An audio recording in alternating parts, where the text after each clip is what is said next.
Hello, slime lovers. Y'all know what time it is? It's slime time, y'all. Welcome to the Slime Show. That is a time. Slimed up, y'all. Fish on. Brought to you by Carolina Lake Weights. Come drift with us. Well, catfish ain't expensive, but even with its free child, some folks crazy about it, others have to leave it be. You walk down to the bank so you can flash your you looking for Fish on! Yeehaw, baby!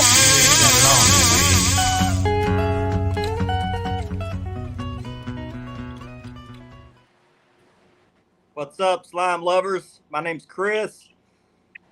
This is my co-host over here, Jamie Dunn, Carolina Real Screamers. This is the biggest, baddest boss man around. What's up, y'all? So, Milton, he's one of our teammates over at Mad Katz. He's on their guide staff. We brought him on as one of our teammates over at Carolina Lake Weights. He's runs a guide service here in Texas. I would say Milton probably catches pound for pound on his boat as much or more than any other angler in the entire country. He catches that much fish. So he guides in the winter for big blues, and then in the summer he chases gargantuan size alligator gar. He's a legend in Texas, even though he's a pretty young guy for doing it. So welcome to the show, buddy. Yes, sir. Thank you so much for having me, man. Thank you, guys. Yeah. So we're excited to have you. I know I am. I've not known you personally for a long time, but I've known of you. I'm friends with guys that guided under your banner. I've kind of followed you on the tournament circuit, and you've done well on the Cat Masters. And then you're always catching giant fish. I see every year it's like you got another record or two that y'all broken on the boat. So. Yes, sir. Glad to have you on the show, man. So how did you get started guiding? Actually, I just the love of fishing, man, of trophy fishing, you know. I think it's probably like most guides start, you know, you get good at catching fish, right, on a personal basis, and then you start taking friends out.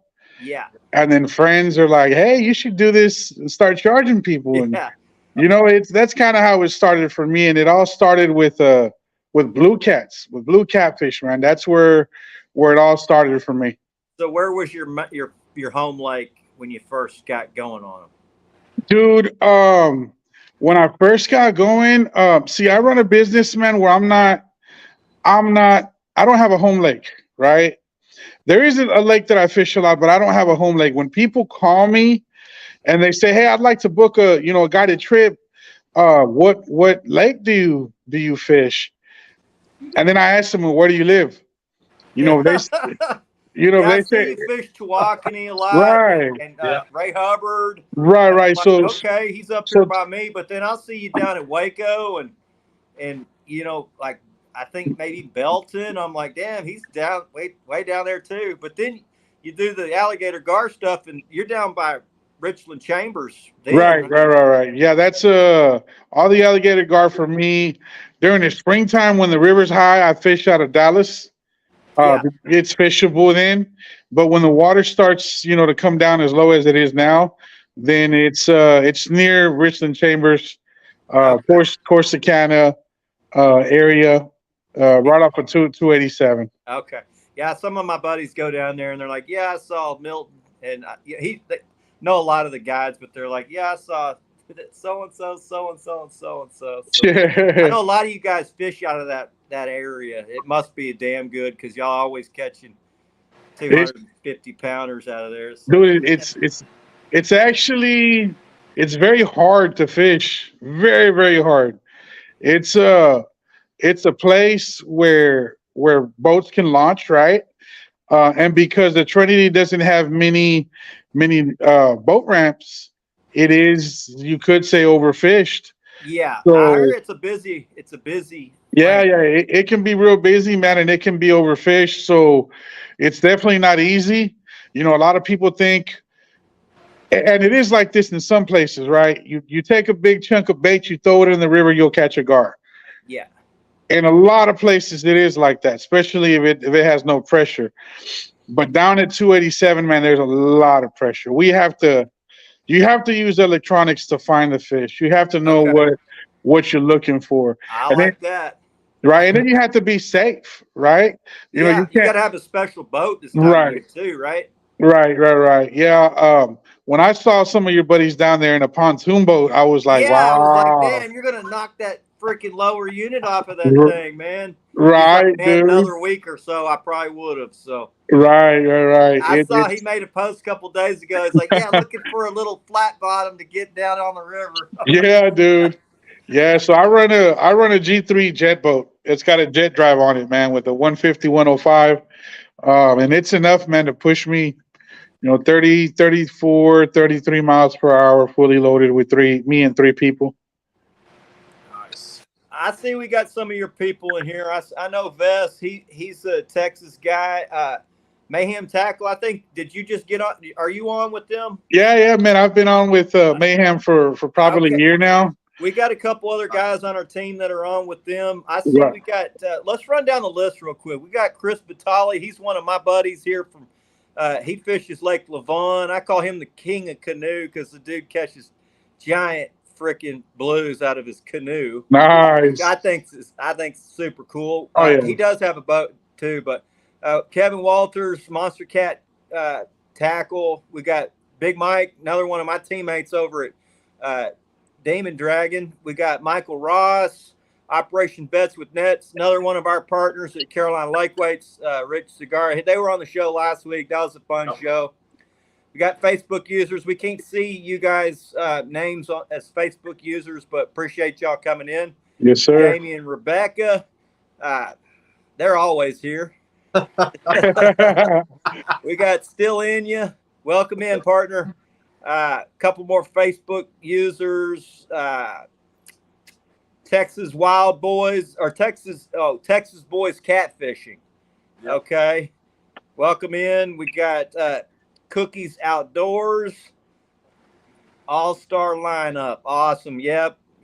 Milton's. It's going to be a good show.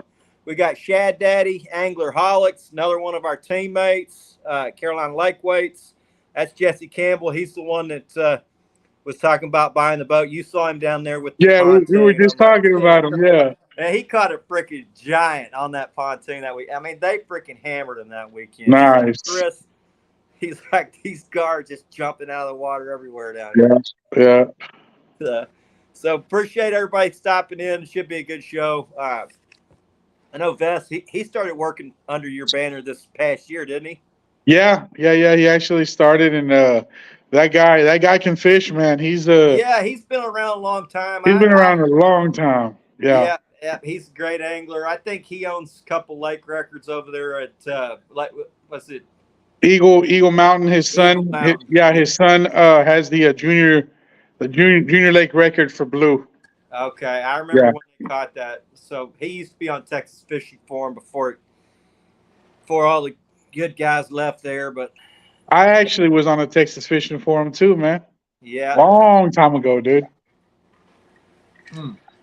How many days a week do you fish, my brother?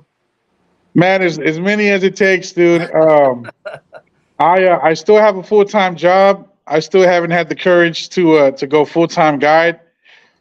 Even though I think I could if I promoted and marketed my business enough. I'm already busy as it is. I already have guides helping me out. But with this COVID thing, it kind of made me take a step back and say, hey, work this 401k a little bit longer, even though it's hurting right now, but it's like, hey, work this 401k a little more. But I actually have a guy that wants to run for me full time. And I'm in the process of trying to put that together. Nice. Yeah. So, but yeah, man, every weekend I'm booked every weekend from here till um, till September. Till September, I'm booking trips for some of my guys now, and So you but- fish just gar mainly for this. I saw you had some people come in town. They want to do some blue catting, and you pass that off to Vest. yeah. So he booked 1 day gar and 1 day catfish. So that gentleman's actually here from the area. He's from Bristol. His name's Tony. He had family come in from Colorado, and he said, "Hey man, they want to catch catfish." So I said, "Hey Vest is the guy." I sent him What over. lake does Vest usually take him to if he's going to pick one? Does he just kind of go like you and it's like which one y'all want to go to? Yeah, dude. We're like that, dude. Vest can fish any lake in the DFW. I can fish most of them, and Trent used to be able to fish most of them as well. Yeah. Manny too, you know. But I think he likes Lake Worth. He likes Granbury, and I see Vest is on Lake Worth a lot. He's good buddies with another friend of mine, Mike McClung, that fishes that lake a lot. yeah, for sure. And then Eagle Mountain, of course, that's up in his area. Nice. I'll tell you, man. He's got that junior lake record there. I think that's cool. It looks like you've been killing some of the big gar. I've been seeing Man. I've been seeing pictures. I'm like, oh boy, he is on top of them. Yeah, He's got man. a 7-footer coming in just about every day, it seems like. And it's kind of hard to keep up with that reputation, man. To put a 7, you don't get 7-footers on every trip, but you try to, you know. I try my hardest. I do everything I can, but we don't get a 7-footer every day. We try. Yeah, y'all been rolling though this season. Y'all been rolling pretty. Yeah, good. we have. We've been doing pretty good. I tell you, man, every time I see those, it's not like y'all just catching one good one. I mean, I'm looking and I'm like, damn, they got 8 good ones. I'm like, dang, that's a good time right there. Dude, Mayhem Tackle called me one day, and I think I told him I had a day available. I posted, hey, you know, because cancellations happen, reschedules happen, you know. So Nick called me with Mayhem Tackle, and he said, hey, man, so you got this day still available? I said, yeah. He said, all right, I'll be there. The dude drove down from Illinois. I think he's somewhere outside of Chicago, from Illinois. He drove down, dude, and we caught a monster on the boat, dude. We caught a monster on the boat that day. So him and his wife left really happy, man. It was a great experience, dude. Great experience. So, you know, I see you catching these giants constantly. What's the biggest one you've caught on one of your boats? So the biggest one came last year around September. It was either August or September, man. So the hotter it gets, the better fishing it is, right? They get real active, or they're just easier to locate, or so all the above, right? The river's so low that these gar are going to be in the big pools, right? Right. So you can run the river, and it's going to be 3 to 4 foot, you know, for miles, dude. And then you find your pockets. You know, you find pockets that are 10 foot or more. You find slack water, and those big gar are going to be there. But the hotter it gets, the less oxygen there's going to be in the water, right? Yeah. So it'll make all the other fish sluggish. It'll make them easier to prey on, right? But the alligator gar, they can breathe air, bro. Yeah. They come up and sip, right? They come up, and take a breath of air, and then they're ready to go, dude. Yeah. They're at their full potential then, you know. So I always wonder, you gar guys, how do y'all get your bait? Because you got to catch big bait. And I mean, right. Trip in itself, right? Do you go out and catch your bait, or do you have a guy that bow and arrows them, or what? That's exactly what I do, man. I've got a real good buddy. Me and him became real good friends.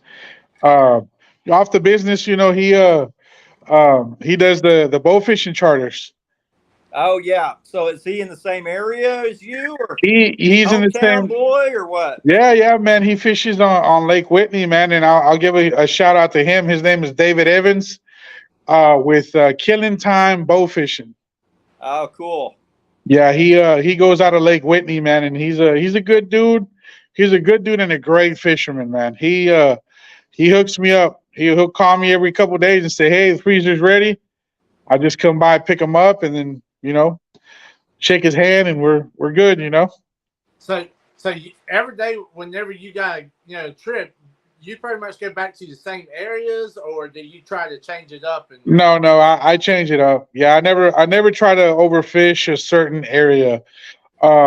If there's like a honey hole that I have, because there are honey holes, that always kind of produce fish.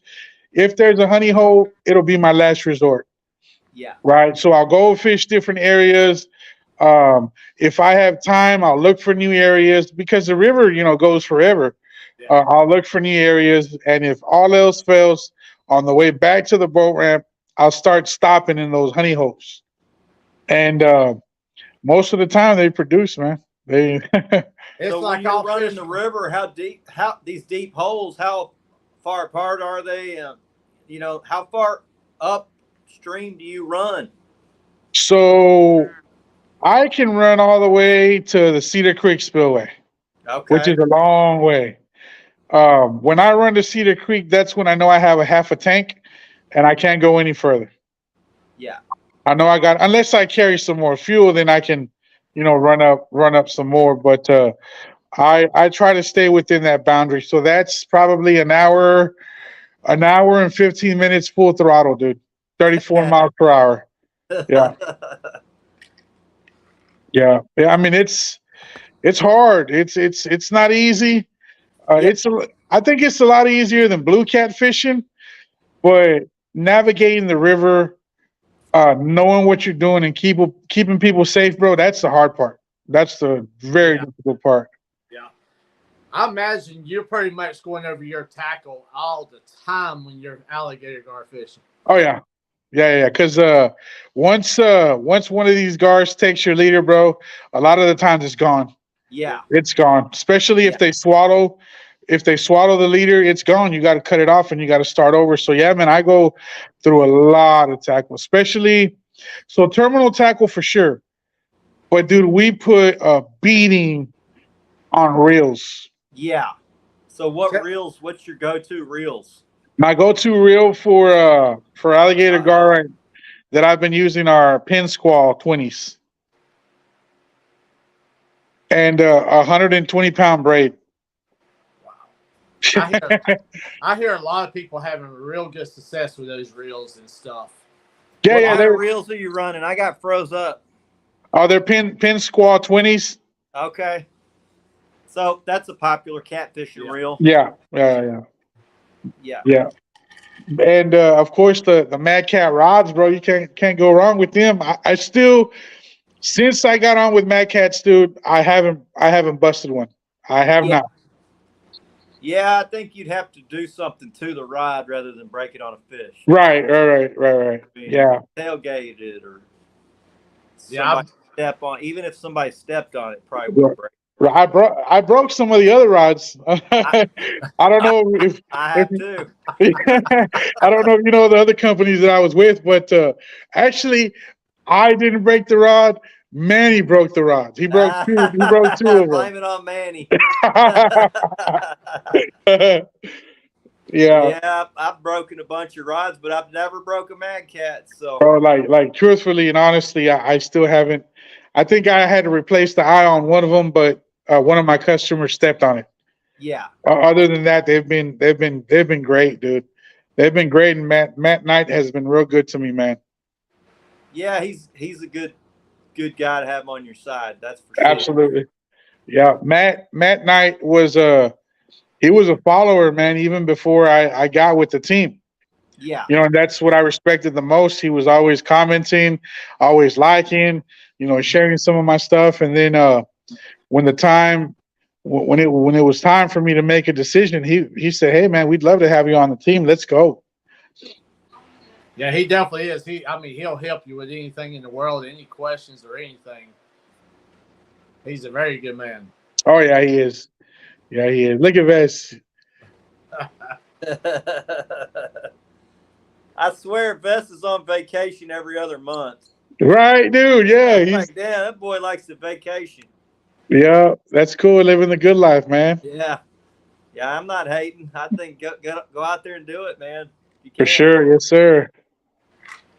So you've been on with Mad Cats for a little over a year, Yeah. Yes, sir. and so you've been with Carolina Lake Weights now for I don't know 3 months, and I know you're with Multi Bar as well. So we're teammates over at Multi Bar. Who else you got? I think you're on with Mayhem, and who else are you with? You got a flame company too. You're with, right? I'm with Cash King as well, man. I'm an Okay. ambassador for Cash King. Yeah. And I use one of their reels for catfishing, man. The Capstan 300, dude. They're just phenomenal, dude. It's a low profile reel. Is it the red? Is that red and black? No, it's gray. It's gray and black. Dude, it's phenomenal, man. It's held up very nice, and it's got 39 pounds of drag, dude. Oh man. Yeah. So it's good, man. I preach it all the time. It's all I'm gonna use, and it holds a good amount of braid too. You know, you can drift with them too. So my drift setup now is it's all capstans except one set of pins, and those are the ones that I let go all the way to Mexico. You know what I'm saying? Those are dragging 200 yards, dude. Man, that's got to be exciting, man. When you see that thing take off and just knowing it's just going to be a heck of a fight, man. That's got to be exciting for not only you, but for your, for who you got taken out there also. Oh yeah, dude, it's great, dude. I always love it when them boards hit. I'm with Fat Rooster too, by the way. That's why I asked. I thought you were with. I knew you were with somebody. Yeah, I'm with Fat Rooster and Nocturnal Nation Hooks, so they take care of me, man. Anything I need, they hook me up. But yeah, when that rod folds over, dude, and you got to reel in a monster catfish, at 150, 200 yards, that's pretty cool, dude. Yeah, those Gar, when they hit, they're hard to stop, aren't they? I guess 39-pound drag probably helps, but yeah. Well, I don't use the capstan, the casting for Gar because I don't have enough line. Okay. But the pins, they do well, man. But I wear them out. I've got I bought 4 of the new pin Squad 20. Well, I bought 6 of them. 4 of them need to go to the shop already. So they're asking which reels it's the pin, the 20 weight pin, and like you burn up the drag system in them. Or you the gears out. The drag, the level wind. Just what else is wrong with them? Just several things, man. Just several things with the wear and tear. Okay, what's the pound of drag that they have? Do you know? Man, I don't remember, not off the top of my head on the 20s. It's under 30, probably. Probably 32 or something like that. Yeah, 32. It's enough. I mean, the Gar's still going to be pulling all that drag. You hook anything from a 5 to a 7-footer, dude. You can't stop it. It'll pull. It'll pull. You'd have to let it run 3 or 4 times before it wears it out, and you can bring it in the boat. When you're catching those 7-footers, man, you've got to have the best of the best. And I tell you putting in the work, I could only imagine that rod just slammed over and them reels just screaming off. So, I mean, you put them to work, that's for sure. What hooks are you using, Milton? What hooks do you use on those Gar? So on the Gar, I'm using, there's a reason why we use these hooks. We use bronze treble hooks. Okay, so they rot out. So they rot out whenever. Are they like a 4X? And what size are you using? So I'll use anything from 3 out to 4. Okay. Right, 3 to 4. 3 to 4 in bronze, so it'll rust out. So it'll rust out. Are you a guy that lets them run with it for a while before you set the hook? Well, I know some guys are like, you got to set it quick so they don't swallow it, but a lot of guys are like, well, you can't hardly catch them if you don't let them try to swallow it. So what's your technique when you're hanging these giants? So I do a little bit of both, man. I actually learned a trick last year that has increased my hookup ratio. What we do is we set up a treble hook. And mainly that 3/0 treble hook is going to hold your bait, right? It'll hold your bait. Yeah. And then on your same leader, you put a J hook on top, right? So you let it run, but then you don't let it swallow it. Once it runs, for about 15 seconds, then you set the hook. And a lot of times that J hook, it's kind of like a stinger, like an upside down stinger. Right. And that'll hang them up on that top lip. On the top lip, yeah. Yeah. Yeah. Yes, sir. Yep, I've seen that rig, and I'm like, I can see how that would work because I've lost. I mean, I haven't garfished a ton, but man, you lose so many before you. I mean, right. And if you let them run forever, there's some gar fishermen out there that actually chase the fish, so they'll get a run.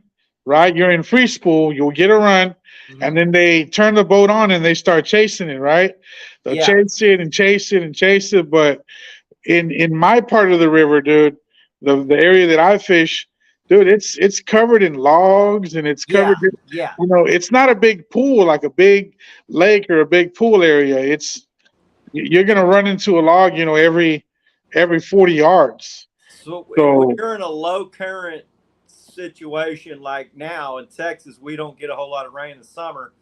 Do you still use a bottom rig or are you fishing on top? It's always gonna be bottom. Always bottom. Always bottom. Always bottom. Some guys fish on top.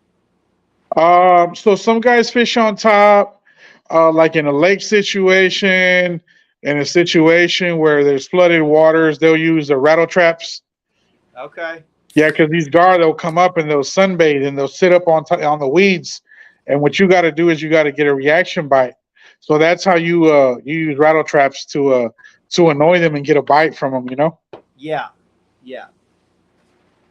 Yeah, that type of fishing, it's a lot harder to do in the area that I fish because there's no big pools. There are big stretches of the river, but not big pools like that. Facebook user says, "Have you tried the small hooks with bait floss?" I have. Yeah, I have, and it's so there's a guy that goes on YouTube and promotes a very high hookup ratio. But it's the same thing, man. You fish for gar before. They won't swallow the bait. They won't. It's not always the same. It's not always like that. Yeah. But I have tried it. They use mortician's needle and some string to tie on top of the bait, kind of like a saltwater method. I've used it before. Okay. I know gar fishing's been around a long time, but it's only been popular for really, it's kind of like taking the same path as blue catting. It's gotten really popular, I think, since social media came. Right. Before that, it was very people called them trash fish. It's more of a sports fish now. But I still see guys eating them. I'm like, damn, I can't believe you're eating that damn thing. Man, I was just gonna invite both of you guys to come and do a catch and cook video with me, bro. I'm in. So I guess it's a no or what? Fishing anytime you ask. So just I'm in. Believe it or not, dude, gar is actually pretty tasty, man. I've heard that. I've heard that they're tasty. And yeah, you don't. Last time I ate one. Yeah, you don't have to. A lot of people say that you fry them and make gar balls, and nah, man. I actually made a video with Manny already on harvesting a gar, and we made gar tacos out of it.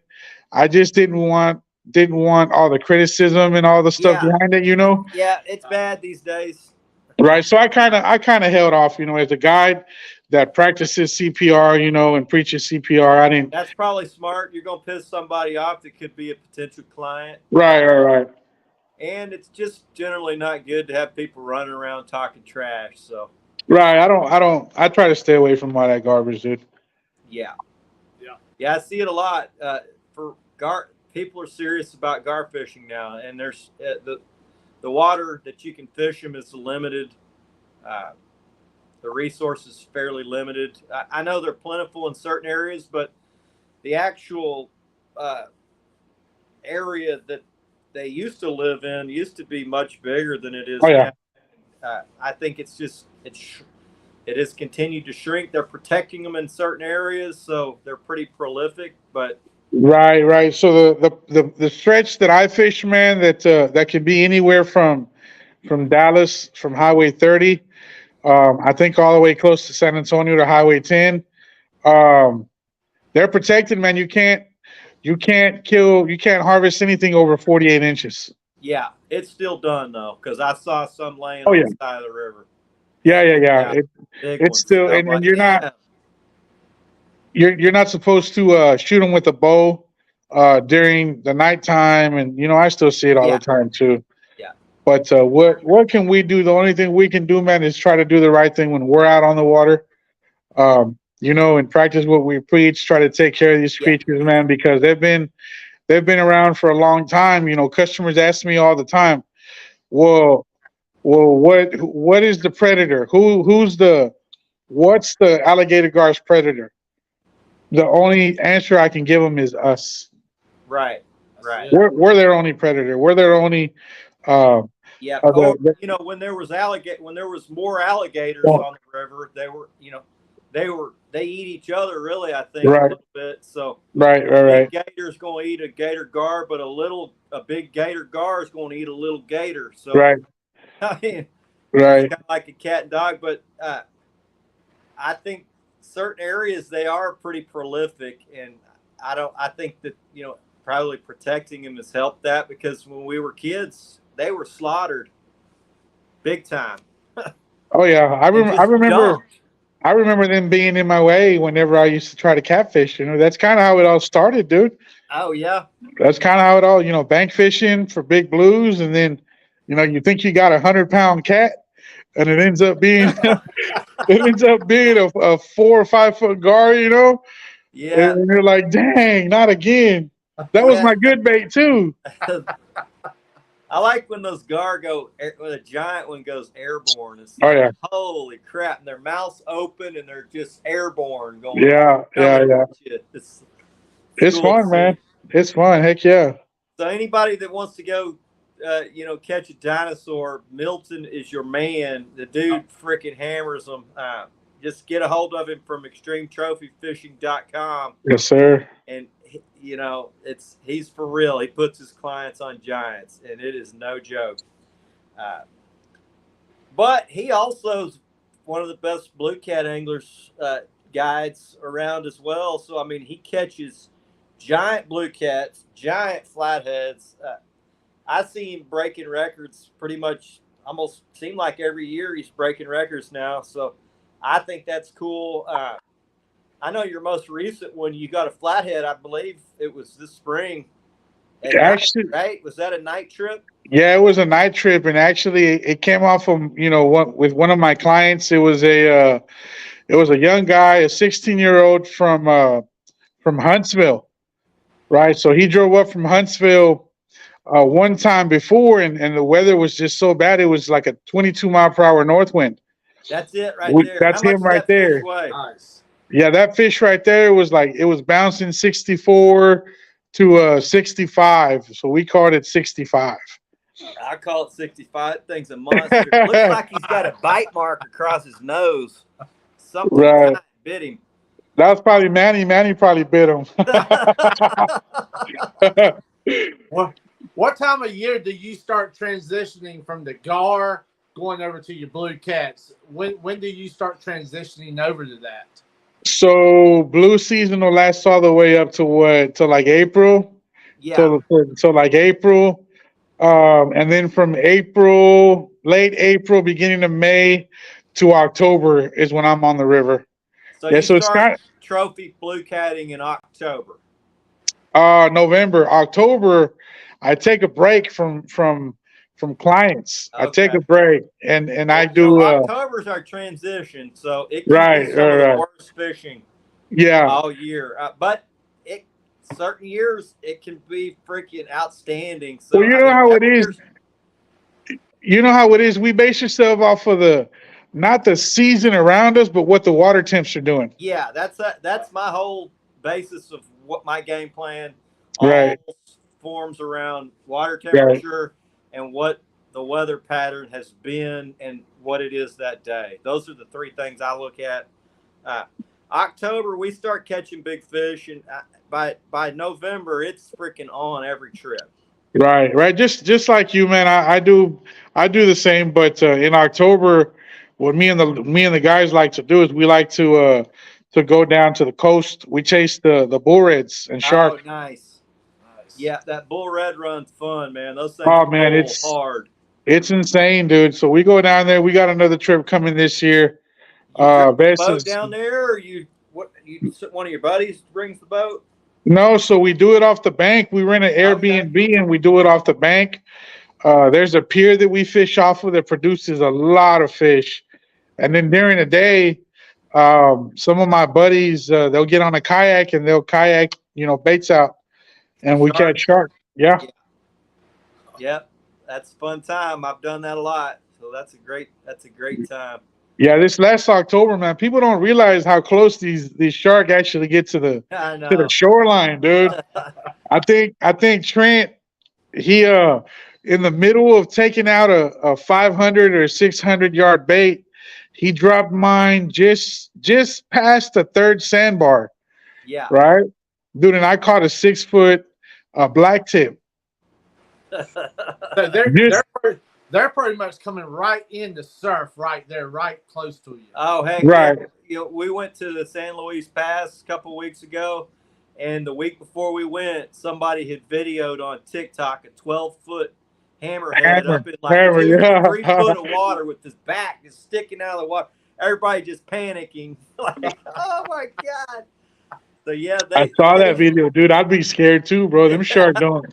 It's a whole nother level, bro. My wife, she was like, how come you don't? I see you in all these other old vacation pictures. You're all out like diving and swimming in deep water. I'm like, well, I've been fishing a long time and I know what's in this damn water. And she's like, what's in here? I'm like, there's sharks all in here. And she's like, no. I was like, I brought all my fishing gear. I'm going to show you tomorrow. And the next day I threw out right where everybody's fishing, and I caught like a 5 footer, big enough to scare everybody out of the water. And I cleared the beach. It was freaking awesome. And she's like, now I get it. I'm like, yeah, they're right here. Dude, I had some buddies turn me on to land-based shark fishing, dude, and it's a whole nother level of fishing, man. They spend a lot of money on their equipment too. Yeah. And going, I don't get out on a kayak, but they don't either, but you don't have to have one. I mean, you can fly one out with a drone. That they got a new Swell Pro that'll drag out a 5-pound bait. I'm like, right, shit. I think I could have actually cast it. We take 10 and 12-foot rods sometimes. Yeah. I could have probably cast it past that third sandbar if I was in the second sandbar. Yeah. Yeah, but you got to kind of wade out to that second sandbar. You do. I'm dragging the bait out here. That second sandbar, dude, it'll get you probably a little chest deep water. Yeah. And in the third sandbar, you got to swim a little bit. But yeah, I don't swim to the third one, dude. I just go to the second one and cast. Yeah, that's me too. Yeah. Yeah, so y'all broke some records this past year. Other than that flathead, you got what was the blue cat that this guy right here caught? Right. So listen, before we move on to that one, I got to give credit to that flathead. It wasn't me on the boat. It was one of my guides. It was Manny. Manny guided that gentleman and his dad. So Manny, was big shout out. Fishing for flatheads, or was he? Yeah. No. We were fishing. We promote during that time. We promote, flatheads, and that's what we target. Now we'll get blues. Tell us how he caught it, where he caught it. Not the exact location. Obviously, you're going to give up the spot, but like, what was the setup? Was he fishing standing timber, entry to a creek mouth? I know it was pre-spawn, so. Bro, all the above. You just said it all. So he was fishing a creek channel. He was fishing a creek channel with water running down to the creek. He was in the timber, and he was in about 3 foot of water. Okay. In about 3 foot of water in the sticks, deep in the sticks, man. He had right in the sticks. Yep. He's one of them guys that if he sees sticks, he's gonna cast to it. Yeah. And some guys are like, nah, we're gonna get hung up and this. But bro, we know, we already know. We go into it knowing that hey, you're gonna bust some leaders, but then the reward It's the risk versus reward can be Yeah. big. So when y'all fish right up in that thick stuff, do you pretty much short line stuff where you're pretty close and getting it where you can really horse them out of there, or are you sending them out in? No, especially Manny, bro. Manny is one of the best casters that I've ever fished with. That dude, he can cast, bro. He will send it. He will send it. I cast pretty well, but Manny will send a bait flying, bro. Yeah, yeah, he'll send it to Mexico. We call it. You send it to Jesus, bro. But this time I think, and he told me the whole game plan. What he did is he fished 15 yards, 20 yards, 25 yards, and then he fanned it out and he changed his how he was fanning them out. So Okay. somewhere in the creek channel, somewhere we're into 6 foot of water, I believe is what he told me. And then he was using all live bait. Okay. Um, Do y'all the- just sit on your baits, or do you move them a little bit from time to time? You just let them sit, let them Now soak? we let them sit, and when we're flathead fishing, we probably give it. If you get a hit, a tap or something, we'll check the bait. Yeah. But other than that, we'll leave them out there. We'll let them soak as long as we feel like the bait is alive. Yeah. And you'll see it on the rod. It'll kind of Oh yeah. bounce around, and what Manny said is that the fish, the bluegill that he threw out there, he saw it get nervous. He was nervous. He was bouncing around and moving around. He's like, and he already knew he looked at the rod before it hit. Then he was like, dude, something is scaring this thing down there. And next thing you know, man, that rod just boom. that rod tips touched the water, dude. And he said he actually had a reel down, on the fish. And you know how sometimes fish hit so hard you're reeling and you're not picking up any line. Yeah. He's just pulling drag, dude. Yeah. Pulling drag. And he hands the rod off and he's screaming at the kid because we know when there's a big fish on the end of the line. He's screaming at him, reel, come on. Dude, and he said the kid almost got put out of the water 2 times, dude. They had to hold on to the kid, yeah. That's good stuff right there. I know all about that. I got a 7-year-old that catches. Oh yeah. He is about to get yanked out of the water. Right. And he's lost rods and all that. So. Right. So what happened that day is I was booked for Gar, so I ran a Gar trip. I'll run doubles a lot. Like this weekend I ran a double, but that day, Manny just has a thing with flatheads, man. He thinks like a flathead. So I was like, hey, you know what? This is a flathead trip. We fished this area before. You already know what to do. Go ahead and take him out. So he went, took him out there, man, and he produced a couple blues and then that 65-pound flathead, man. Donovan says, do you notice a lighter bite when it gets hot? I have issues hooking up later in the summer, and I can tell you from just following Milton, he don't fish for a whole lot of catfish in the summer. He's catching giant alligator gar, and I mean, I can tell you from my experience with them, they are just as addictive as blue cats, and you start fishing for them, and that's pretty much all you're going to want to do until you can't do it anymore, and then it's time to transition to blue cats. So there is a time in the summer where I do go out that has been very successful. I didn't know it at the time, but I also had the junior lake record on the boat for blue at Lake Ray Hubbard. So that flathead was caught at Lake Ray Hubbard. I don't know if I told you that. Yes. Right. So a couple years ago, I took out my friend Arturo and his son. His son looks a lot older than what he is. So I'm thinking the dude's 18 years old, 18, 19. And he was actually, at that time, he was 14 or 15 years old.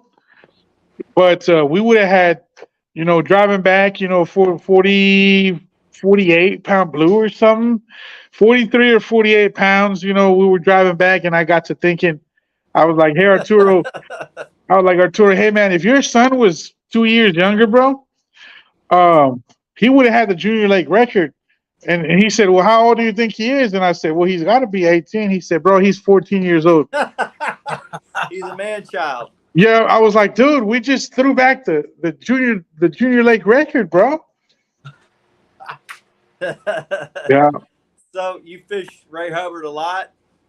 We fish Ray Hubbard a lot. Yeah, it's So in the winter, are you still fishing the timber, or are you out dragging?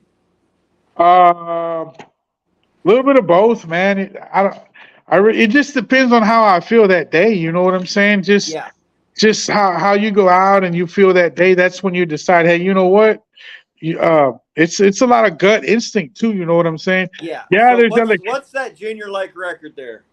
The junior lake record blue, I think, is only like 36 or 38 pounds. Might have to go get that one for Jackson. We're gonna have to battle that one out, bro. We're gonna be fishing side by side, bro. Yeah, I'll probably hit you up and figure out some spots. I've looked at the map pretty extensively. I've fished it a few times and I've done well. It's got some really good fish in it. There's no doubt. Lake Ray Hubbard is a very underrated lake, man. Me and Manny had that conversation. Manny loves that lake, and he wants me to put a boat on that lake. The thing I don't like is getting there, bro. All that construction and 635, and that's my only problem with that lake. That's why we do a lot of night trips out there, but there's hardly any traffic. I don't see you fishing Levon a lot. I don't like driving up 75, but I have fished Levon, dude. Levon is freaking epic when it's on. Yeah. When I fish Levon, I think I'm just gonna call you to take me out there, bro. Anytime you want to roll, go hit. I like to hit it when they go deep because, man, it's crazy good when they go deep.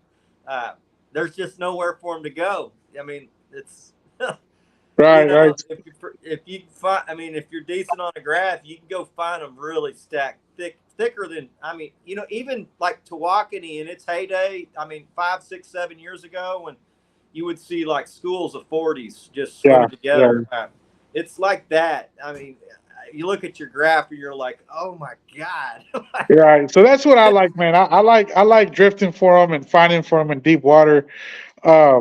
So I was a bank fisherman for a long time. I couldn't afford a boat, man. And, this is a totally legit true story. This is how I met Trent. I met Trent on I think the Texas Fishing Forum, bro. Yeah. He posted that he lived in DeSoto at the time, and I'm like, well, I live in DeSoto too. And he just welcomed me on the boat, and I was like, hey man, I've never fished off of a boat. So he took me out, dude, and showed me a lot. He showed me a lot, dude. Trent can read graph, bro. He can read graphs, dude. Yeah, Trent's a great angler. His home lake used to be Louisville. So I know guys that cut their teeth on Louisville. Generally, it's my home lake. You can go anywhere and do well if you can do well on Louisville. What's your biggest fish on Louisville, bro? What's that? What's your biggest fish on Louisville? We got the lake record, 72.5. Nice. So my son got it. We catch probably, it's not a great lake for giants, but I think our best 3 fish this year were the 72, the 0.5, a 69, and a 65. All 3 would have been the lake record. Nice. And we catch, a handful of 50s. I would say the lake has probably turned around considerably the last 3 years. So funny story. When I met Trent, he fished Louisville a lot too, and he took me out there, and dude, I caught a 57 like in 2 foot of water out there, dude. Yeah, up on the north end. Up on the north end, yeah. Yeah. I fished that water a lot. It's crazy, dude. It's crazy that these fish can feed and survive in like 2 foot of water, dude. I know it. My son, he broke the junior lake record his first time. It was a 55. He was in like 3 foot of water, and it grabbed that planer board just took off like a jet ski. So nice. Yeah, we do a lot of that here in Santee, up in real shallow water. It's amazing how shallow they can go and that the quality of the fish. Right, for sure. Michael Uh, Ross says he has unfinished business with Hubbard. I'm not. Oh my God, dude. So Michael Ross, man, shout out to Michael Ross, dude. He's one of my repeat clients. And that dude hooked onto a giant at Lake Ray Hubbard. I mean, dude, folded rod, pulled drag, just kept pulling drag. And he finally turned him and brought him into the boat. Finally turned him and brought him over, and the fish got stuck in my power pole. The fish tapped my power pole and broke off, dude. But Michael Ross is a very experienced fisherman, dude. He's a junkie, bro. He fishes saltwater, mahi, anything you can think of, dude. He's fished for before. But that day, man, that big we don't know what it was. We don't know if it was a flathead or a blue. But that day, man, that fish, whatever it was putting a hurting on Michael, dude. He couldn't turn him. And when he finally turned him and brought him to the boat, it rubbed the side of my power pole and just broke completely off. Those big fish, they got different tricks, don't they? Oh yeah. They got just different stuff that they do to get you off. They can surprise you all the time at the stuff they do. They like to get in the motor. They like to go all the way around the boat. All the way They'll around. get like into your drift socks. Yeah. It's great. Guys are like, why not? Why can't you get it in? I'm like, you ever tried to get one in by yourself or with a 7-year-old when it's trying to get into your sock and then into your motor? And they know where every line is and every single one, dude. Yeah. So this one hit, dude. That rod was just straight. Right on the multi-bar, just straight and peeling. It was awesome, man. And after that, I think the bite died, and we had to head back home. Yeah. But dude, speaking of Michael Ross, that 70-pound blue, you want to put it back up on the screen? Yeah.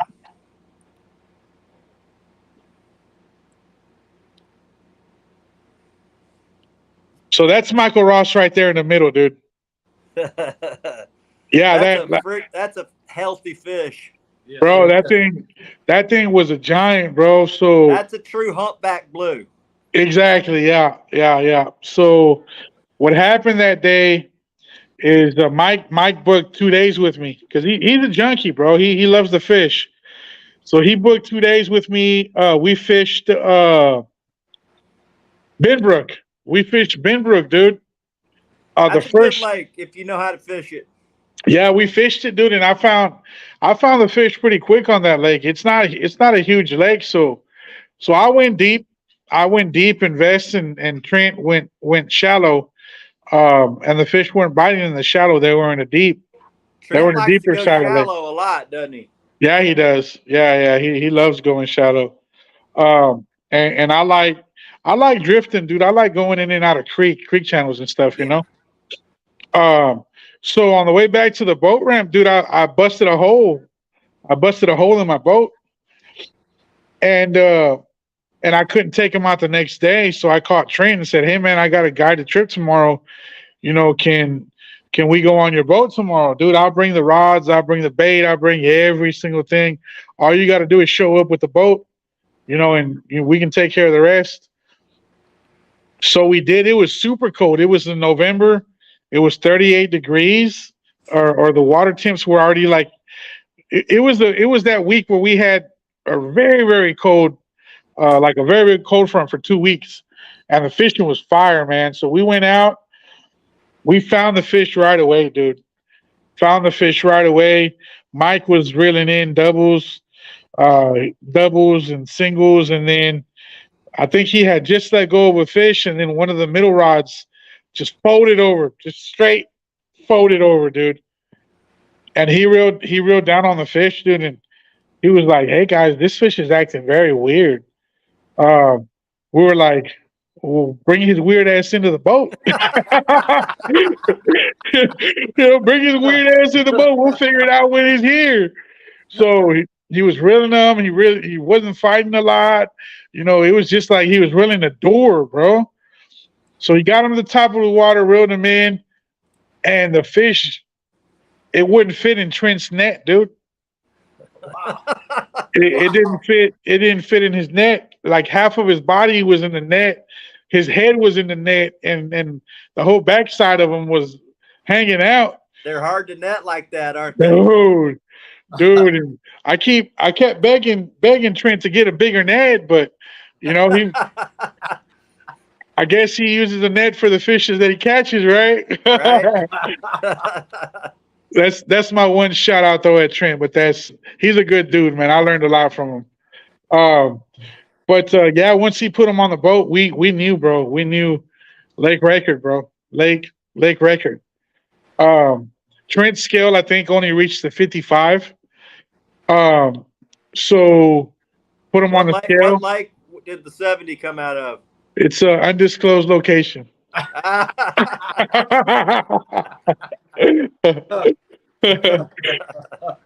Someone was here. Yeah, man. So we knew we couldn't weigh him. Trent's scale wasn't enough, so we called the marina about 1 million times, and nobody picked up. And then we went back to the marina. We flew up to the marina, and nobody was there. Nobody came out. So it's the unofficial lake record, and that on that still counts in my book. That counts. Right. So we did everything we could. We didn't want to kill the fish. Our next option was to drive. I think that's the most important thing, and I think it's probably. I mean, I respect a guy that does that way more than somebody who kills the fish, like the Mississippi record that the guy killed the fish, hung it in his barn for a couple days, froze it, then hung it up, and then. I mean, come on. Right. It donated it, and they went stuffed it. Right. Yeah, the record. I like records, dude. I love records, and they look good. You know, in when you're marketing, when you're marketing your business, but I'm not gonna kill a fish over it. So what we did is we took measurements. We measured the length and the girth. Yeah, I'm ready for winter too, bro. So we measured the length and the girth, dude, and we hit anything from like I don't remember, Mike, what was it, like closer to 80 pounds, but we didn't know, so we didn't think he was 80, but he was a monster fish. Yeah. So we called it 70, bro. It was 50 plus inches long and like 40 inches in girth or something like that, dude. Yeah, that's crazy big. Yeah, that's a nice fish. When you got one that big and you're just not, I mean, we catch a ton in the 40s, catch quite a few in the 50s, right, 60s, and then maybe our big fish for the years of 70. But when you get an 80, that thing just looks different. You're like, holy crap. I've seen an 84, bro. Back in the have you heard of the Fish On group? Fish On they do the Toys for Tots tournament. Yeah. So they did that, and I was helping them. I always try to help them. If I'm not busy, I always try to help because it's for the community. It's for the kids. They give away a whole bunch of prizes. They give away a whole bunch of stuff. Like he said 54 inches. Yeah, that's insane. Yeah, and so I went down there and somebody brought in an 84-pound blue, bro. 84-pound blue. And I measured them. I weighed them. I did everything. And the fish that we brought in, that Michael Ross brought in that day, dude, it was very similar to that one, dude. Very, very similar. Nice. Yeah, my son got an 80 back in March. And he got a... He froze, didn't he? Yeah. Looked like he threw his hat or something. Right. There he is. There you go. My son got an 80. Actually, I think it was April 1st, and that's bigger than any blue cat I've ever caught. Right. I couldn't believe. I thought it was a junior lake record. We were up at Texoma. I thought, okay, he's got the junior lake record because we kind of chased all these junior lake records. Whatever lake we're going at, that's what we're going to try to break. Right, for sure. And I'm like, you got the junior lake record because I saw the tail flop and it swam straight to the boat. He battled it. It got into the motor. I'm like, oh shit. And he's like, will you get it, Dad? I'm like, you got to get this because it's the record. Yeah. And I ended up getting it in the net and getting one that size in the net, even a big RS net. It ain't easy. But I got it in the net and we got it in and it was 80 and I picked it up. I'm not used to seeing one that big. I didn't know how big it was. I'm like, I know it's bigger than 60. It's probably closer to 70, but it ended up being 80 right on the dot. And I was like, man, my whole life. Right. This kid, and this guy comes along and gets the 80. He lucky little, but hey, I'll take having him as my luck charm. Right. It's cool seeing him do it. Right. My Absolutely. buddy's like, I can't believe you hand off the rod to him for these fish. I'm like, I get more juice out of watching him get one than I can. Right. For sure, man. Yeah, shit. I hand off the rod all the time, bro. Yeah, all the time. You have to. All the time. There's some times where I was like, dude, can I just reel this one in? But I'm like, no. You kind of want to fight back and bring it back. Yeah. I got a lot of guys that want me to take them fishing, so I do it. Anybody that asks me, I'll take them. So, but I hook up almost every damn fish. And they're like, and a lot of guys are like, no, you hooked that one. You got it. I'm like, it doesn't matter. It's just, I'm quick on the trigger. If I see one, I'm going to hook it up. Right. You reel the damn thing in, please. Right. So while fishing for alligator gar, man, it's if you don't know how to set the hook on them, if you don't have that perfect timing, dude, you're going to miss. So do you hook up the gator gar a lot? A lot of times I do, man. Yeah. A lot of times I do. Wrong with that.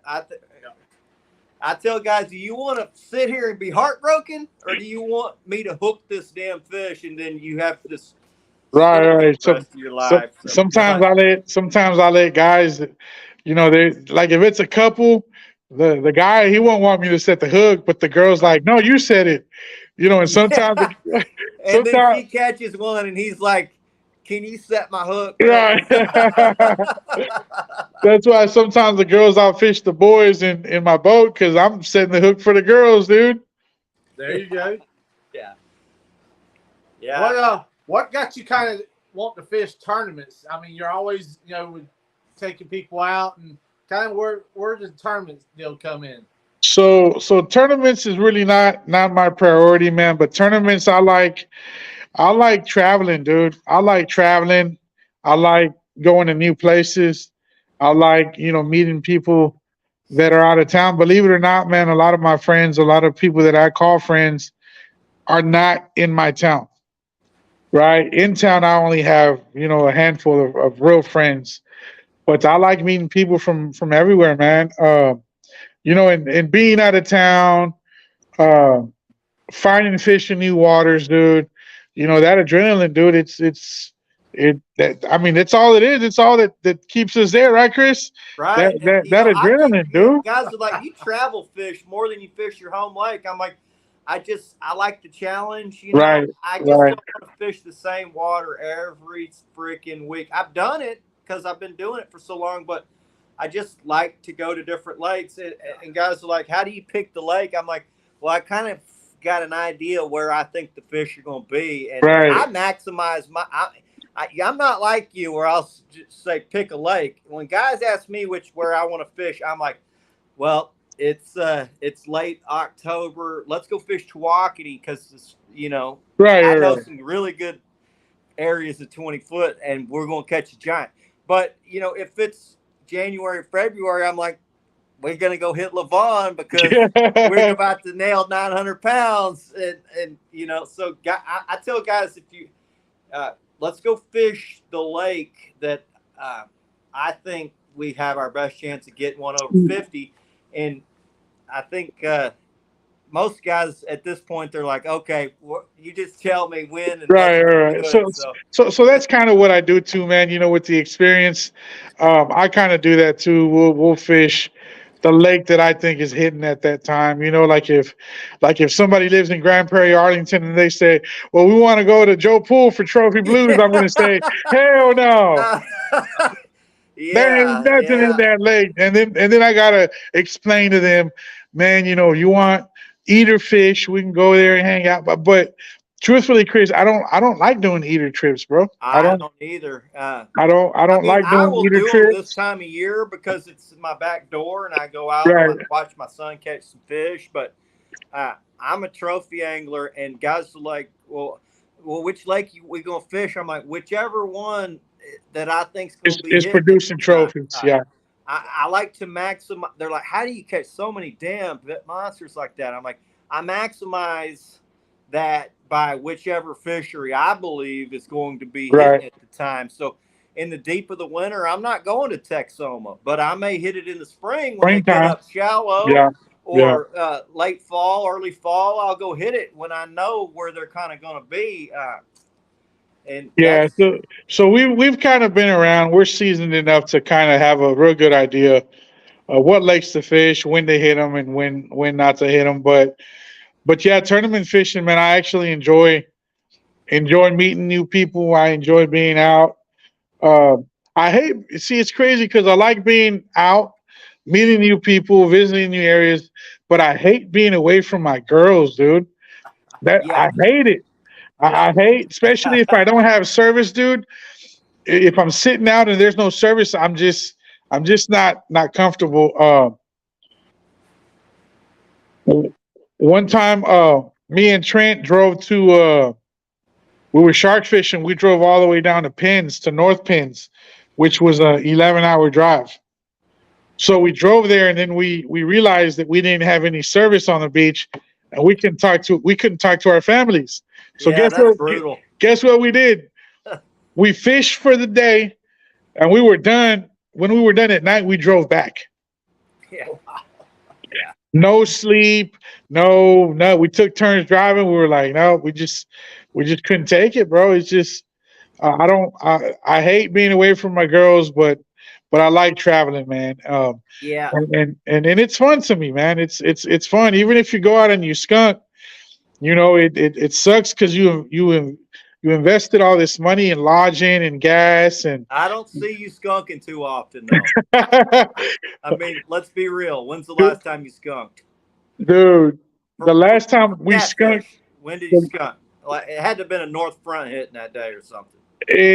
bro. I don't think it's been a long time since I've skunked, bro, on catfish. Because I'm not like your normal guide, bro.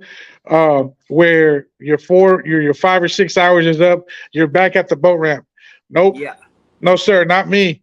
I Yeah. will The I worse you will do, the stay longer out you're out there, there, the bro. harder you grind. I will stay out there, dude, That's me.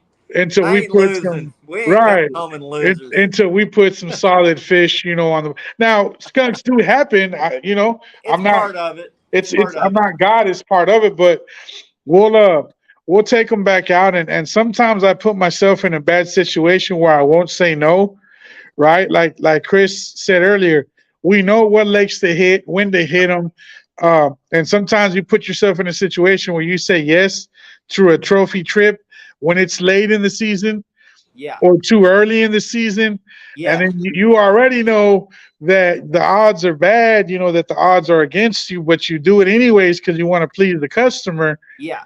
Then you go out there I and think we were talking earlier in the spring, and guys like, it ain't trophy season here yet, but we were both out hammering big fish early this year.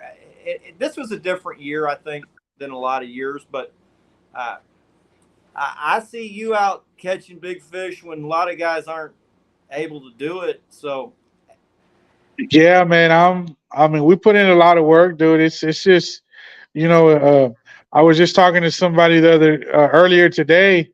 A lot of people just see the end result. They just see the fish.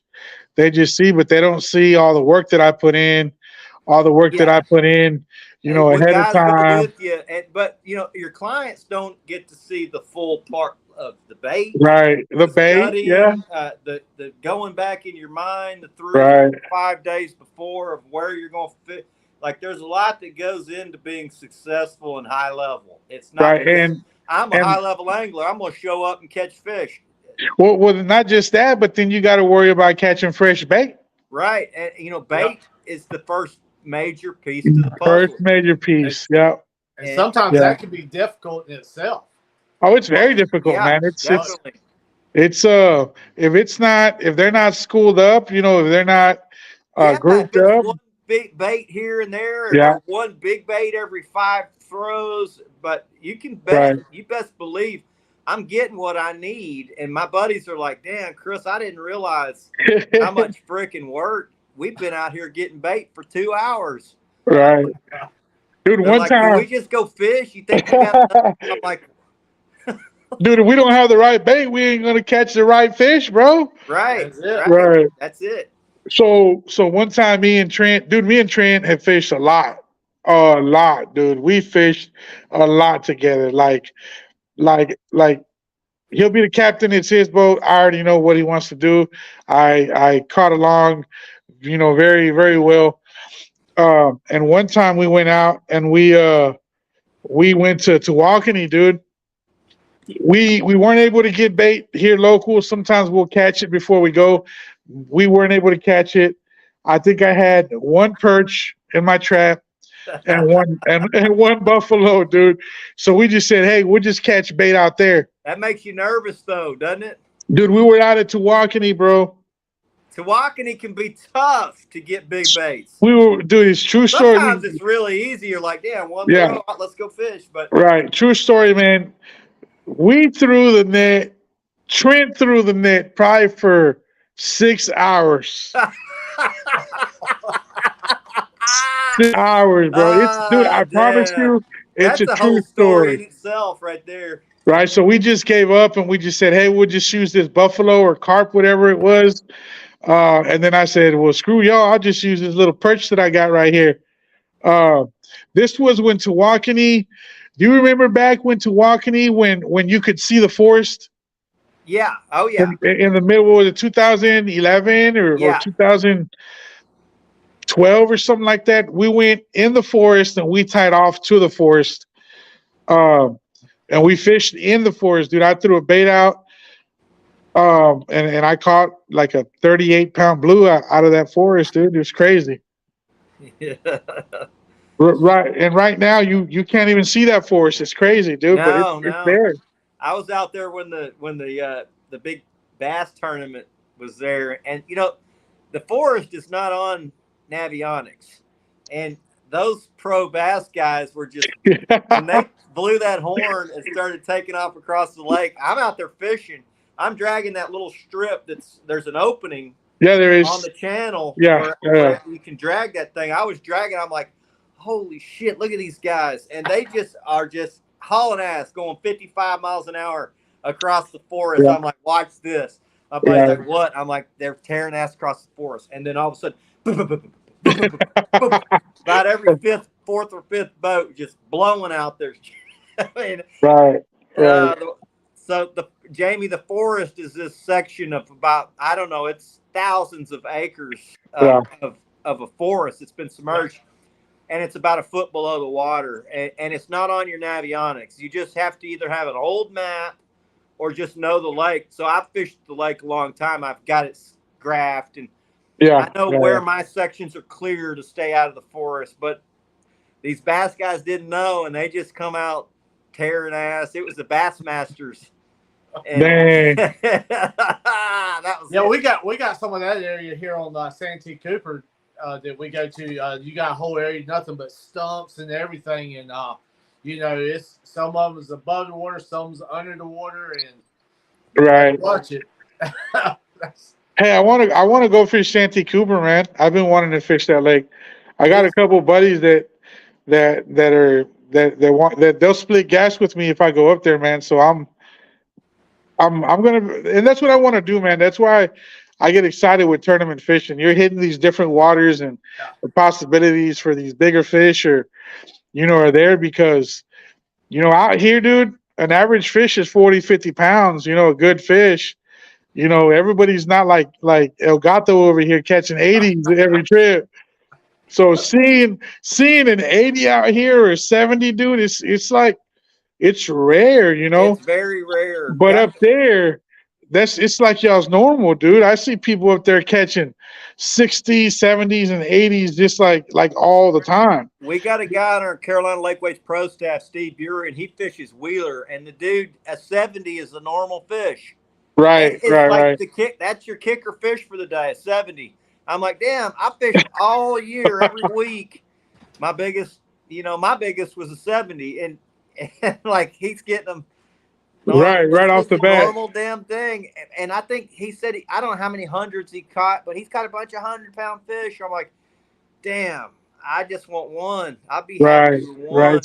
So that's why I want to get back heavier into the tournament series, you know, so I can so not only I can make the the points the point system, but be able to catch a fish like that, you know. Donna says, don't they have some type of cards you can buy for the stump fields?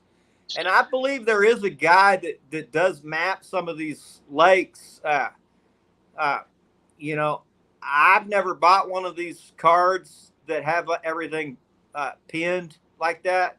I know they're like $400 for the card to update your card, but I just go fish. I've just done it the old-fashioned way. On a bad day, I get on the graph and I go look for prospective places that I'm going to fish. I mark where the timber starts, and I go and go and go and go until it ends, and I put another pin there. And if you do that enough, eventually you have a lot of different areas that you can go fish. Yeah, there's some cards that don't like you said earlier that don't show it don't show the timber. Yeah, I don't know what card my buddy Jimmy uses, Fat Rooster Guide Service. Yeah. But he uses Lowrance, and the card that he has shows all the timber, dude. And I'm like, what the hell? You know, my system doesn't show that, dude. And I use Humminbird. I use Humminbird. My guys that use and I use Garmin too. Yeah, yeah. I've tried the Navionics and I've tried the lake maps, and neither one of them show it. I'm thinking, well, I'll just go get the lake maps because it says it shows timber. It doesn't. Right. I don't know. Do you see Jimmy on here? Maybe he's showing that a Facebook user, but I don't see Jimmy on here. He used to come into my group quite a bit, but oh yeah, Jimmy Gilbert. Yeah. Yeah. Well, I tell you, if you ever come up to fish Santee Cooper, Jeremy JTC, that's on our staff here at Carolina Lake Wakes, one of our pro staffs, you know, he catches some big fish up there. So he's always catching big ones. Oh yeah, up on Santee Cooper. I mean, Donovan says brine and freeze it for emergencies, and I already know Milton's answer to that one. for Gar will eat frozen bait, but yeah, my buddies have all said Gar don't care. Yeah, but for catfish, dude, and it's rare, dude, that I freeze bait, but I like fresh. I like fresh the day before or the morning of. Right. And most guys will tell you that. Most guys and most. But day before works just as good. Yeah. The night before are all from bait I got the day before. Now, obviously, fresh. The fresher, the better, because it's still gushing blood when you cut open one that's flopping. But the day before works just as good. And I've even done well on 2-day-old bait. But older than 2-day-old bait, I'm throwing that stuff back and I'm getting some fresh stuff. So yeah, I think worst case scenario for us is 3 days, but we don't. That's just if it's super hard to get bait. But if we have 3-day-old bait, we will still try to catch bait. Right. Every morning of that we're fishing, because and even if you're going out and saying screw it, I'm just going to fish. I'm still looking for bait ball. You're still looking while I'm fishing. Right, for sure. Yeah. But yeah, man, I can't wait for blue season. Still, my heart is in blues, bro. I love fishing for gar. I love what I do. They're badass fish. I love it. But my heart, dude, in my heart, I'm a blue cat fisherman, bro. That's Yeah, it. it's nice and cool out. And I think gar fishing is fun because of the giant size of the fish. But damn, the heat Right. and the bugs. It's Bro, like, don't even ask me how I do it, bro. I don't know how I get asked all the time. How do you do? My wife tells me every day that I come home from a trip, how do you do it? And it's just a mindset, bro. When I'm out working, it's work. You know, my mind is like if I'm resting, like for 4th of July, I went outside, I was almost dying. yeah. You know, it just my mind wasn't in work mode, you know, but and obviously we take all the precautions, dude. Like I'll get up at 4:30 in the morning and I'm already drinking, you know, water, Pedialyte or Gatorade or so even before I get out in it, dude, I am already getting hydrated, dude. That's what a lot of people don't do. A lot of people want to start drinking water when they're already halfway dehydrated. You got to get it in your system, man. It helps out hot days and hot nights. Look at Vess. Vess said, "Let's go, man." Vess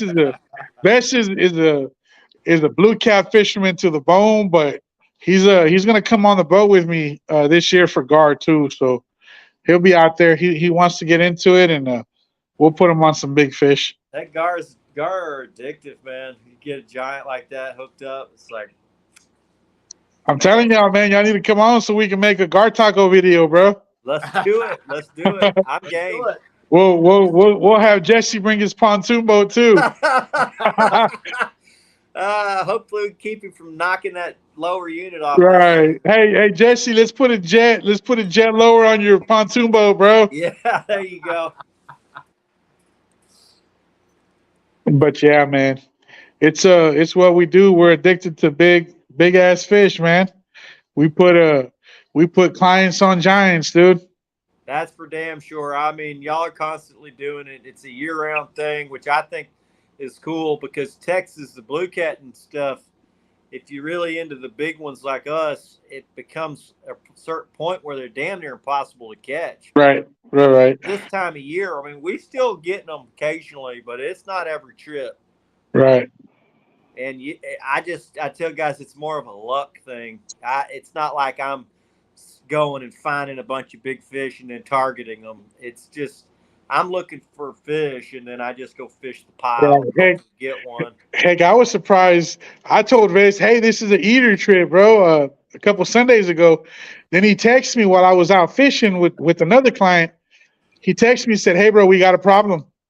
And I said, oh, man, he can't get the fish to bite. It's summer. It sucks. I knew it. He sent me a picture of a 30-plus, and he said, I can't catch any eaters, bro. It's all trophies. Yeah. And I'm like, dude, that's a good problem to have. Hell yeah. So me and my son, we fished an online kids tournament, and I told him, I went out and searched for 3 hours the night before, and it was literally my last spot before I found a fishable pattern. I was thinking, I am totally screwed. I found these fish, and I'm just thinking, I'm keeping my fingers crossed that they're going to be there when the morning comes. And when we rolled up, they were still there. And I tell everybody on the live, I'm like, well, I found some fish, but it's going to be an eater game for us today. And the first fish was a 37. And then we finished the day with a 43. And they're like, you sandbagging son of a... They were tied off on the bank. Yeah, it's pretty cool, man. Lots of cool stories, man, to share with a lot of cool people, man. It's crazy. So, do you guys shoot off fireworks? Palmetto Cat says he's surprised to see Chris alive after that fireworks show. Yeah, dude, I got cocky, man, and I'm a big dude, bro. But when that rod goes down, I can move, bro. But yesterday we were popping fireworks, and when I was buying them, the guy at the fireworks stand, he said, "Damn, bro, you're gonna blow some shit up, bro, aren't you?"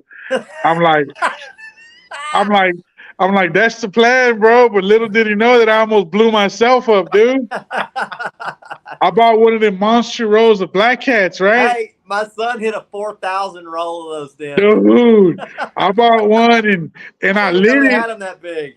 I lit it with, while I was holding it, and the fuse of those things, dude, is like that. So, yup. I let it go, and as soon as I let it go, I was like, damn. And then you know, men, bro, us, we're just like, whatever, you know, we got it. My wife turned around and she said, "It almost got you, didn't it?" And I'm like, hell yeah, it did. Yeah, you know, fireworks are a lot like catching big blue cats. Kind of reminds you, makes you think you're a kid again. I love watching my son blow them off, but hell, I lit a few too, and I was like, that's pretty good old time. Yeah, man, we had a good time, dude. Yeah, but we appreciate you coming on the show. We'll definitely have to do it again. I know Jamie probably needs to get going. He's got where he's working before sunup now. It's crazy with Dang. Man, the guy's probably one of the hardest working guys I've ever met. So it reminds me of me. That's it. Got to keep it going. Vess says, "What do you guys consider a trophy this time of year?" And I say a good fish in Texas right now is over 20 pounds. I was just gonna say the same thing. Over 20 pounds right now. What I would say a trophy where I would be like really excited is over 30. Yeah. I will say some of my best fish have come this time of year. So, I mean, but again, it's pure luck to get one like that.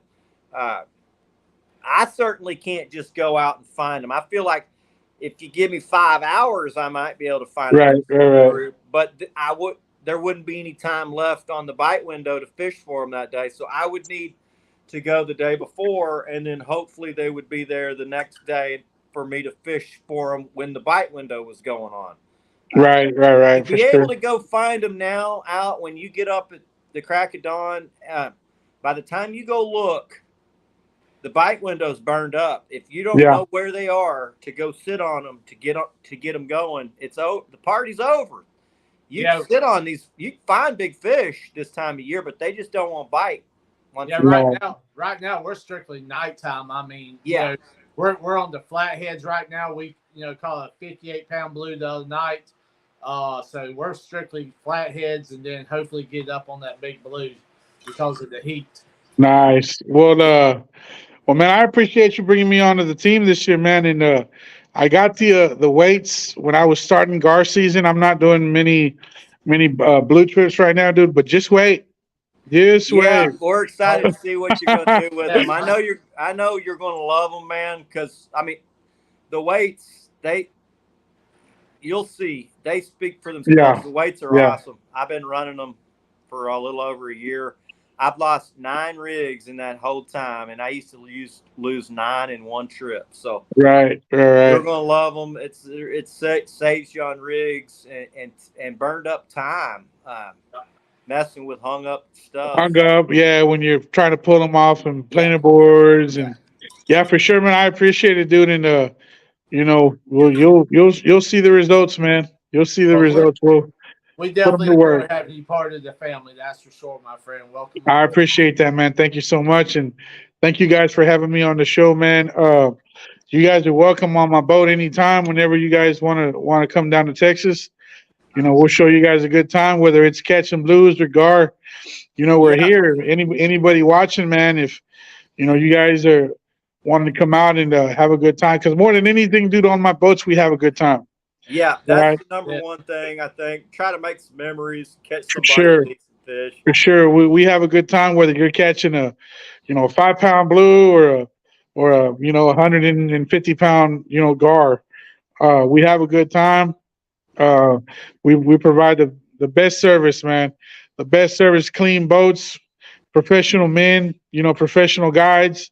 And that's why the people keep coming back, because we not only catch fish, but we provide the best equipment, and the best experience, man. An experience of a lifetime, dude. Yeah, y'all catch giants. I think a lot of people, that is a big, important thing. I think that it's cool that y'all are able to do it consistently, about as consistent as anyone I've ever seen be able to do it. All the guys, I know your guys that are with you, and they're all great guys, all well respected, keep their boats looking clean, equipment's all top notch. So XtremeTrophyFishing.com. Come on down to Texas. Check them out. Catch you a dinosaur in the summer, catch you a lake monster in the winter. Yes, sir. Let's go, man. And if anybody wants to see any of the action that we do, of course, they can add me on. We're on all social media platforms, man. We also have a YouTube. Um, YouTube, I respect what you do, Chris. YouTube is hard. It's hard, Oh man. man, it's a beating. It's a whip. There's no It's doubt. hard. I But do live. I do. I haven't made a whole lot of videos lately, or live stream. We've been doing the show. I've been fun fishing with my son. We still do pretty good, but I like to really put the hammer down on them. yeah, And if we're not doing that, I don't want people watching me. right. So it's hard for me, man, because if I'm focused on filming, these guard dude, they're jumping Yeah. all over the place. So sometimes, dude, some of the best footage is unseen because I'd rather have the customer have the fish in the boat rather than trying to film the content, I So tried to film some gar trips. It was damn near impossible. right. So we have this thing, me and one of my buddies is like, well, he wants to be a YouTuber, an influencer, a fisherman, and I'm like, you know what, bro? I care about likes and views and it's good marketing and stuff like that. But I care more about the people that wish to spend their hard-earned money for 6 hours with me, than anything else. I'll get them the biggest fish I possibly can, and I'll take the best picture that I possibly can. I think when guys work as hard as you do, Milton, when you're fishing, and you're at that high level, it's hard to video and do what you do. It's very hard, man. It's very hard. Now, your fishing is going to, it's going to impact your fishing negatively if you're trying to film the whole thing. I'll be honest. My best videos, I had a friend on the boat that videoed a lot of it. Right. All right. He's better at it than I am. Well, dude, that's why I said the other day I needed a video camera guy, dude. My buddy Killer B, I'm like, damn, that guy. I wish he could come with me every trip. Yeah, no, I've managed to get some pretty good footage and some good content. The thing is, you get that little good footage, but to be able to put it have enough to do a whole video, right, make it good. Guys like, man, you got the fishing action part down. But you got to tell the whole story, and I just forget while I'm working. Right. Right. You got to give an intro. You got to. Yeah. So you know what, dude? I don't do intros. I don't do YouTube or any intros at all. Because sometimes mine is like the next day or 2 weeks later. Yeah, they've been bad luck to me, dude. They've been. So when we do an intro, hey guys, YouTube, blah blah blah blah blah. We're gonna have an awesome trip and blah blah blah. We end up catching one or two fish, Yeah. So I just say, hey, we'll skip all the intro until all the fish are on the boat. So we're headed back to the ramp. We'll freshen up and look cool, and then we'll do an intro then. Yeah, well, I start going live in October, and I'll go live almost every trip, just about every trip. But I know we're going to hammer fish starting late October. It's going to be a trip, and so I'm confident in that. But if I think it's going to be a bad day, or if I'm going to have to really go look, I won't set a time. I'll just go. I'm going live. I found them. Now I'll do it, but. Well, I don't think I have enough followers yet, man, to go live. So y'all need to check out some of my action. Xtreme Trophy Fishing. Y'all go find Milton on. Yes, sir. He's on Facebook. It's Milton. It's Milton Clos Nieto. So let me. It's Clos. My middle name is Carlos. Okay. So, right. So that's why it's Clos. But yeah, it's Milton Clos Nieto on Facebook. On Instagram, it's the biggest boss Clos. And YouTube, it's Xtreme Trophy Fishing. And I've got a TikTok, man, where I have several viral videos on there. XtremeTrophyFishing.com or the biggest boss Clos 1 on TikTok. I got a video on there that has 8.4 million views on it. Holy crap! That's got to be a gar video. It's a gar video, dude. Where where a gar almost took my hand out, dude. Catfishing's hard to gain traction. You gotta Right. have some gimmicky type of, you know. Right. You got to catch a 50-pound gar with a Snoopy rod or something. Yeah. But yeah, man, that was one of the videos where one of the customers was videoing, dude, and not me. Yeah. So that makes some of the best stuff. yes, But, man, sir. hey, you're welcome on my boat. We'll have to get together sometime this winter when you're not working. I know you work all week and then you guide, so Yes, sir. we'll find some type of time when you don't have somebody on the boat. We can go fish just for fun. For sure. And, Yes, go sir. catch some big ones. Yeah, man. We'll do it. Definitely. And like We'll I definitely said, have to come down and do some fishing with you, brother. yeah, man, come on. We'll put you on some big fish. We'll try not to get you pulled out of the boat, dude. Sounds good, man. I appreciate the invite, man. I appreciate all the love and the respect, man, to me and all the guys that fish with us. So appreciate you guys so much. Yep. Thanks for coming Thanks, on and for my co-host. Damn, I got a tornado here. What? He's trying to be in the show too. Goodness. So we appreciate you coming on, buddy. For Jamie, Carolina Lake Weights, Carolina Reel Screamers. For Milton, the boss, sir. XtremeTrophyFishing.com. That's what it is. Yes, sir. Mad Katz, Carolina Lake Weights. We appreciate you guys. Azul out. Yes, sir. Appreciate you Yeah, guys and brother. all my sponsors. Let's go.